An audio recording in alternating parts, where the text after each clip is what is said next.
Hello viewers, আসসালামু আলাইকুম রাহমাতুল্লাহ। সবাই কেমন আছেন? আশা করি সকলে ভালো আছেন এবং আপনাদের দয়ায় আমরা অনেক ভালো আছি। And আমরা আজকে যাচ্ছি আমাদের বাগানের আম পাড়ার জন্য। And আমাদের সাথে আছে মাহিম, তারপর হচ্ছে আমাদের আরো দুই সাঙ্গপাঙ্গ। আম পাড়ার জন্য আমরা নিয়ে নিলাম ডিশ, বস্তা, চট, তারপর হচ্ছে লগি, সবকিছু নিয়ে আমরা যাচ্ছি বাগানে। আর আমরা এখন হাঁটাতে চলে আসলাম আমাদের সেই শুটিং স্পট, এখানে সবসময় আমরা ভিডিও করে থাকি। অবশেষে আমরা চলে আসলাম বাগানে। আর বাগানে আসার পর যে গাছ উঠবে ও বলতেছে, ভাই আপনি আমাদের যে প্যারা দিয়েছেন যে গাছ বড় উঠতে পারবো না। এখন ও গাছ দেখে হাসতেছে, বলে এই গাছের জন্য আপনি আমাকে এত প্যারা দিচ্ছেন। আর আমরা বাগানে আসার সাথে সাথে পেয়ে গেলাম দুটো পাকনাম।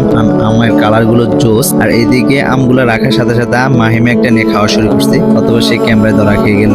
তার রিয়েকশন রাগ করলা।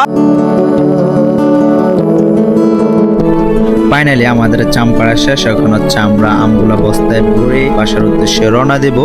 আমাদের আমগুলো নিয়ে আমরা এখন বাসার থেকে চলে যাচ্ছি। সবাই আমাদের জন্য দোয়া করুন। সবাই ভালো থাকুন, সুস্থ থাকুন। নতুন ভিডিওতে দেখা হবে। আসসালামু আলাইকুম রহমতুল্লাহ।